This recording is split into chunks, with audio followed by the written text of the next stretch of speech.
İskenderiye sokaklarında bir kadın, kendi at arabasıyla dolaştı.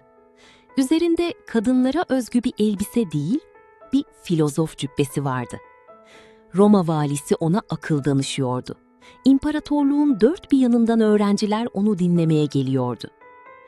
Ama aynı bilgeliği bir gün onu bir kalabalığın hedefi haline getirecekti.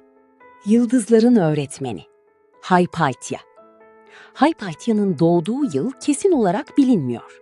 Tarihçiler milattan sonra 350 ile 370 arasında bir tarihte İskenderiye'de dünyaya geldiğini düşünüyor. Annesi hakkında hiçbir kayıt yok. Babası ise dönemin önde gelen matematikçilerinden Theon'du. Öklid'in Elementler adlı eserinin yüzyıllarca kullanılacak baskısını hazırlayan kişi. Theon, kızını geleneksel bir eğitimle değil, matematik, astronomi ve felsefeyle yetiştirdi. Hypatia daha çocukken sayılarla ve gök cisimleriyle tanıştı. Hypatia'nın bağlı olduğu Neoplatonculuk, evrendeki her şeyin bir adı verilen aşkın bir kaynaktan, oradan da evrensel akıl ve kozmik ruh aracılığıyla türediğini savunan mistik bir felsefe akımıydı. Hypatia, bu düşünce sistemini matematik ve astronomi ile iç içe öğretiyor, öğrencilerine sayıları ve gök cisimlerinin hareketini yalnızca hesap değil, evreni anlamanın bir yolu olarak sunuyordu. Genç yaşta öne çıkan Hypatia, kısa sürede babasının çalışma arkadaşına dönüştü. Bizans ansiklopedisi Suda'ya göre birlikte Öklid'in eserini yeniden düzenlediler, Batlamyus'un Almagest adlı astronomi kitabı üzerine notlar yazdılar. Aynı kaynağa göre Hypatia kendi adına Diophantos'un aritmetikası ve Apollonius'un konikleri üzerine de yorumlar kaleme almış. Zamanla İskenderiye'nin Neoplatoncu felsefe okulunun başına geçti. Kaynaklara göre dersleri öylesine rağbet gördü ki Roma İmparatorluğu'nun dört bir yanından öğrenciler onu dinlemeye geldi. Çağdaş filozof Damaskios, onun kalabalıklar önünde konuşurken sergilediği ikna gücünden ve öğretme becerisinden hayranlıkla söz eder.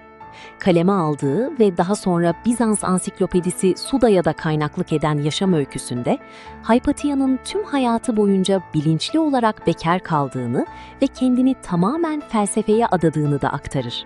Öğrencisi Sinesios'un mektuplarındansa Hypatia'yı en kutsal öğretmen, anne, kız kardeş ve veli nimet diye andığını biliyoruz. İskenderiye'den ayrıldıktan, hatta Ptolemois'te piskopos olduktan sonra bile ona danışmayı sürdürmüş, yazdığı kitapları göndererek fikrini sormuş, hatta savaşın ve ölümün gölgesinde yazdığı en karanlık mektuplarında bile ona seslenmiştir.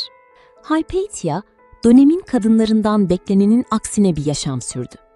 Kaynaklara göre kadınlara özgü giysiler yerine filozof cübbesi giyer, şehrin sokaklarında at arabasıyla dolaşır, erkek öğrencilerin arasında özgürce ders verirdi. Bilim tarihinde sıkça anlatılan bir efsane, onu Usturlab'ın ve hidrometrenin mucidi ilan eder. Oysa gerçek daha ölçülüdür. Öğrencisi Sinesios'un mektupları, Hypatia'nın bu aletlerin yapımı konusunda ona rehberlik ettiğini, tasarımlarını öğrettiğini gösteriyor. Ama her iki alet de Hypatia doğmadan yüzyıllar önce zaten biliniyordu. Onun asıl mirası icat etmekten çok bu bilgiyi ustalıkla öğretmek ve bir sonraki kuşağa aktarmaktı. Bilgeliği ona İskenderiye'nin en güçlü isimlerinden birinin Roma valisi Orestes'in güvenini kazandırdı. Dönemin kilise tarihçisi Sokrates Skolastikos'un aktardığına göre Orestes kentteki farklı dini gruplara, Yahudilere, paganlara ve Hristiyanlara karşı görece hoşgörülü bir yönetim izliyordu ve Hypatia'yı düzenli olarak dinliyordu. Ancak bu yakınlık, kentin yeni başpiskoposu Kirillos ile Orestes arasındaki güç mücadelesinin ortasında Hypatia'yı da hedef haline getirdi. Aynı kaynağa göre gerilim, Kirillos'un kentteki sinagogları kapatıp Yahudi nüfusu sürgün etmesiyle, ardından bir grup keşişin sokakta Orestes'e taş atarak onu yaralamasıyla giderek tırmandı.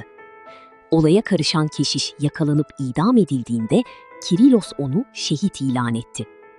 Yine bu anlatıma göre karışıklığın ortasında şehirde dolaşan söylentiler, Hipatya'yı Orestes ile Kirillos'un barışmasının önündeki asıl engel olarak göstermeye başladı.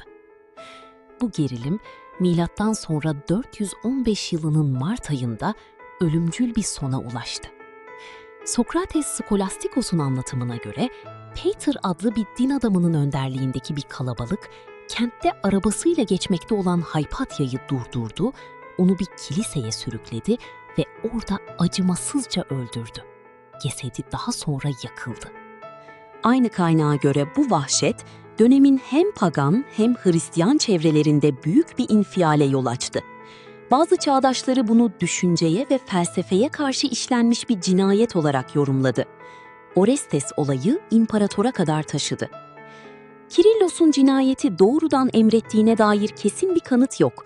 Ama tarihçilerin çoğu, Hypatia'nın ölümünün onun siyasi rakibini güçsüzleştirdiği noktasında hemfikir. Hypatia'nın hikayesine sonradan eklenen bir başka efsane de İskenderiye Kütüphanesi'nin onun ölümüyle birlikte Alevlere teslim olduğu iddiasıdır.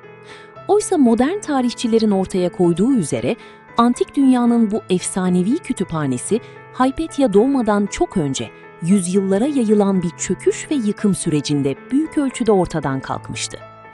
Hypatia'nın kendi el yazmalarının hiçbiri günümüze ulaşmadı. Araştırmacılara göre bunun nedeni kütüphanenin yakılması değil, kadın bir filozofun eserlerinin zamanla kopyalanmaması ve unutulmasıydı.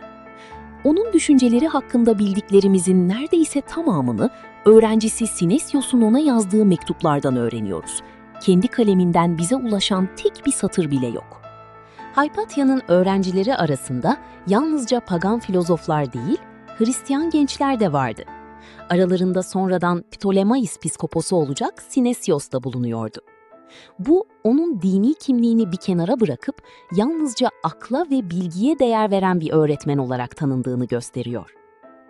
Popüler kültürde sık sık genç ve güzel bir kadın olarak resmedilse de 2009 yapımı Agora filmindeki gibi, Hypatia'nın öldüğünde kaç yaşında olduğu tarihçiler arasında hala tartışmalı bir konu.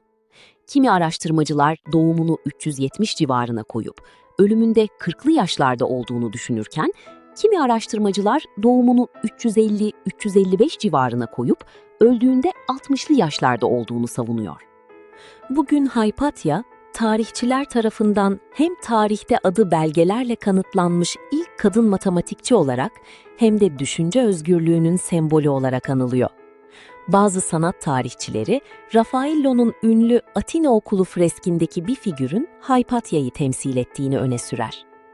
Doğduğu çağda kadınlara kapalı olan bir dünyada matematiği, astronomiyi ve felsefeyi bir arada yaşayarak hem öğreterek hem üreterek kendine tarihin akışında bambaşka ve kalıcı bir yer açtı.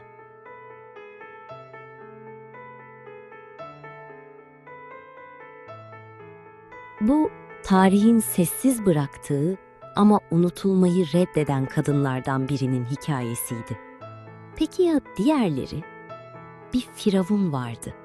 Erkeklerin dünyasında 30 yıl hükümdarlık yaptı ve ölümünden sonra adını silmeye çalıştılar. Bir ressam vardı. Her tablosunu acıyla boyadı ama hiç yenik düşmedi. Bir hemşire vardı. Savaş meydanlarında geceleri fener taşıdı ve modern tıbbı kökten değiştirdi. Bir kız vardı. Karanlığın kurşununa rağmen susmadı. Hepsinin hikayesi burada. Lilitya'da her hafta yeni bir isim, yeni bir hikaye seni bekliyor. Abone ol, bildirimleri aç. Bir sonraki hikayeyi kaçırma. Tarihin en güçlü sesleri sessizliğe teslim olmadı. Sen de onları duymayı hak ediyorsun.